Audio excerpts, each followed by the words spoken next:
Welcome back to Things You Don't Know. Today we're looking at terrorism in North America, but we're going to begin well before September the 11th, 2001. More than 30 years earlier, Canada faced a serious domestic terrorist crisis involving the Front de la Libération de Québec, better known as the FLQ. The FLQ and al-Qaeda were radically different organizations operating in very different circumstances with very different goals, but comparing the two crises raises an important question. How far should a democratic government go to protect its citizens from political violence? And what happens to civil liberties when leaders decide that ordinary laws are no longer enough? Well, Pierre Trudeau confronted a relatively small revolutionary movement operating inside Canada, while George W. Bush faced a transnational terrorist network that had demonstrated its ability to kill thousands of people in a matter of hours. Those differences matter because governments respond not only to what has happened, but also what they believe may happen next. The FLQ emerged in Quebec during the 1960s, a period of enormous social and political change known as the Quiet Revolution. Quebec was becoming more secular and politically assertive, while serious questions about French Canadian identity, culture, political power, and Quebec's relationship with the rest of Canada were becoming increasingly important. Yes. But the FLQ should not be confused with Quebec nationalism as a whole. There was a broad and legitimate democratic movement advocating greater autonomy and eventually Quebec sovereignty, while the FLQ represented a violent revolutionary fringe influenced by Marxism, anti colonial movements, and other revolutionary ideologies. The FLQ believed political violence could accelerate change, and during the 1960s, its members carried out bombings, robberies, and other attacks. The confrontation reached its most serious point in October 1970 when one FLQ cell kidnapped British diplomat and High Commissioner James Cross, and another kidnapped Pierre Laporte, Quebec's Minister of Labor and a deputy premier. In the United States, we kind of didn't get as involved with that. We didn't know as much about that. Is that not right, Dr. Deneen? You're quite right. Although Trudeau said had things gone on too much longer, he was seriously considering asking the FBI and President Nixon for help. Yeah. Well, this incident, the kidnappings, transformed the situation from an ongoing security problem into a national political crisis. The government of Canada now faced armed revolutionaries holding two hostages, including a senior provincial officer, while authorities did not know whether more kidnappings or attacks might follow. Prime Minister Pierre Trudeau did not regard the kidnappings as ordinary protest or conventional criminal activity. He believed Canada was facing an organized Marxist revolutionary threat, and after the Quebec government requested assistance, troops were deployed to protect government officials and important locations. Then, on October 16, Trudeau's government invoked the War Measures Act, legislation originally designed for wartime emergencies. It gave federal authorities extraordinary powers, including the ability to make arrests and detentions that would not normally have been permitted under ordinary criminal law in Canada. Hundreds of people were arrested. Habeas corpus was suspended, and that remains one of the most controversial aspects of Trudeau's response. Many of those detained were never charged and had no demonstrated connection to terrorist activity, which led critics to argue the government had used an unnecessarily broad net. Supporters of Trudeau countered that officials did not know the size of the organization or what further attacks might be planned. That is what makes the episode historically important. It is possible to understand why a government believed extraordinary measures were necessary while still questioning whether those measures went too far. Trudeau believed he was defending the Canadian state during an emergency, while critics believed the state had temporarily sacrificed too many of the liberties it claimed to protect. Both arguments have remained part of the debate over the October crisis. The crisis became even more serious when Pierre Laporte was murdered and his body was discovered in the trunk of a car. James Cross, however, remained alive and was eventually released after negotiations that allowed his kidnappers safe passage to Cuba. The FLQ survived for a time, but its campaign of intimidation and political violence lost much of whatever public legitimacy its supporters hoped it might achieve. More importantly, the larger political issue of Quebec nationalism, including possible independence, did not disappear simply because the terrorist movement declined. Instead, Quebec nationalism increasingly moved through elections, political parties, and constitutional debate. The Parti Québécois eventually formed a provincial government, and Quebec voters later participated in referendums over sovereignty. That provides an important distinction between a political cause and the violent organization claiming to represent it. The democratic sovereignty movement continued while the FLQ faded, demonstrated that political grievances can survive even when terrorism is rejected as a means of pursuing them.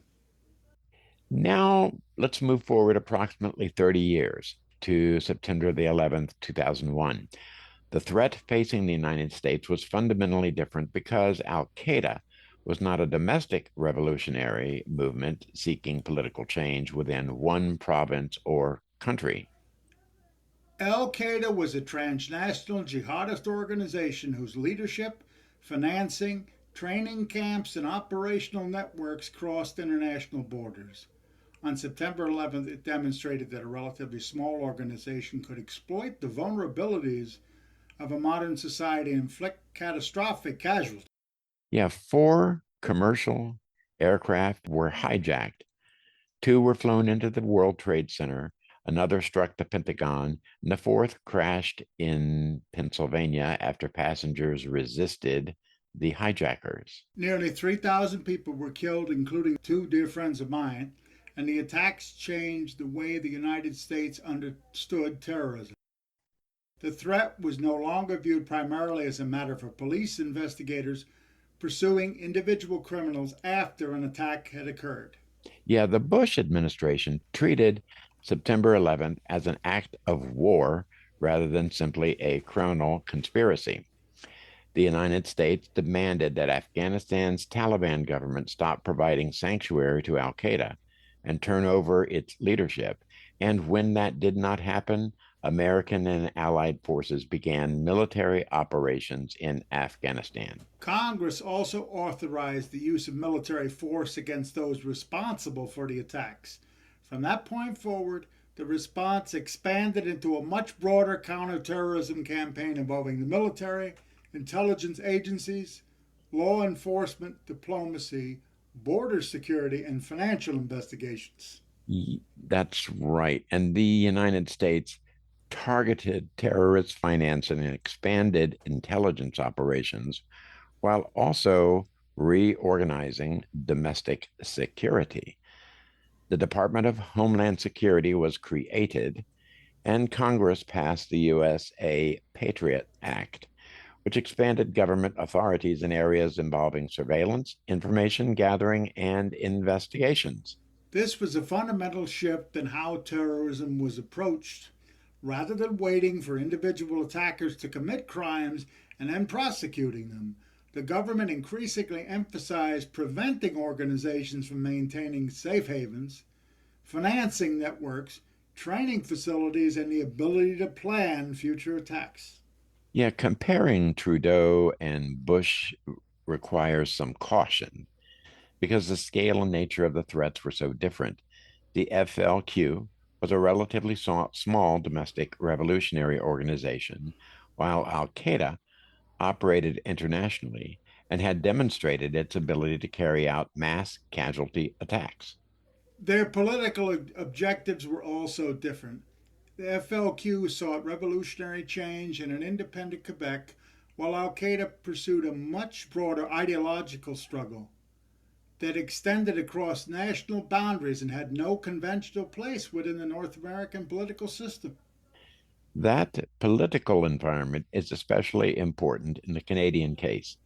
Quebec nationalists could create political parties, nominate candidates, win elections, campaign openly for sovereignty, and eventually hold referendums on independence. The existence of those democratic alternatives strongly weakened the FLQ's claim that violence was necessary. Quebec nationalism continued to exert substantial political influence after the FLQ disappeared, but it increasingly did so through legitimate channels, through ballots rather than bombs.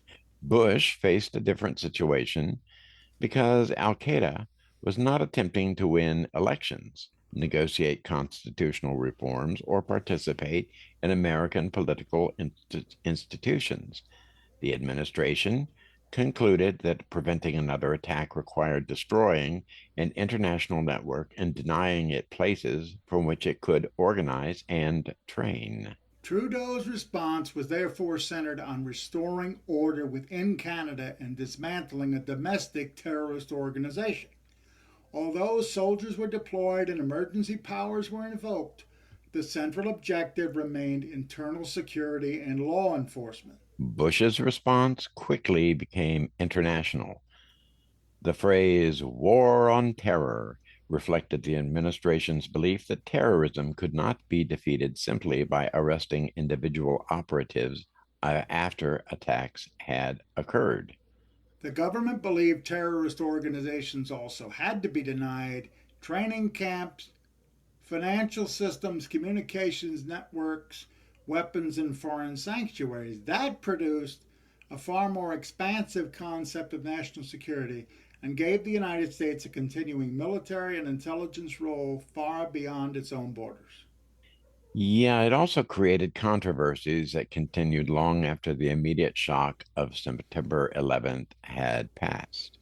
Once national security policy expanded into surveillance, detention, interrogation, and prolonged overseas military operations, the debate was no longer only about stopping terrorists, it was about the limits of government power.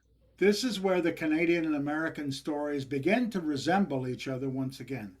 In both crises, governments argued that an extraordinary threat justified powers that would have been politically and legally difficult to defend under normal circumstances. In Canada, the War Measures Act led to mass arrests and detentions, including many people who were never charged. Critics argued that the government reacted too broadly, while supporters maintained that authorities had to act quickly without knowing the full extent of the FLQ network. After September 11th, the Bush administration faced its own controversies over the PATRIOT Act, government surveillance, detention policies, and interrogation practices. The exact policies and circumstances were very different from those of the October crisis, but the underlying democratic problem was familiar. Yeah, fear often produces greater public willingness to give governments additional power, particularly when another attack seems possible. Some additional authority may be necessary during a genuine emergency, but democracies must still decide how much power is justified, how long it should last, and who will review the government's decisions. That last question may be the most important, my friends, because emergency powers can outlive the circumstances that produce them. A temporary response can become part of the permanent structure of government unless legislatures, courts, the press, and the public continue to examine whether those powers remain necessary. See our Deals with the Devil podcast to learn more about that. The history of terrorism in North America is therefore about more than the organizations that committed acts of violence. It is also about what democratic governments do when leaders believe that ordinary laws and institutions may not be adequate to meet an extraordinary threat. The FLQ and Al Qaeda differed enormously in ideology, organization, objectives, finances, and destructive capacity, so Trudeau and Bush were never confronting the same problem. Yet, both governments faced the difficult task of protecting the public while deciding how much freedom could be safely restricted in the name of security.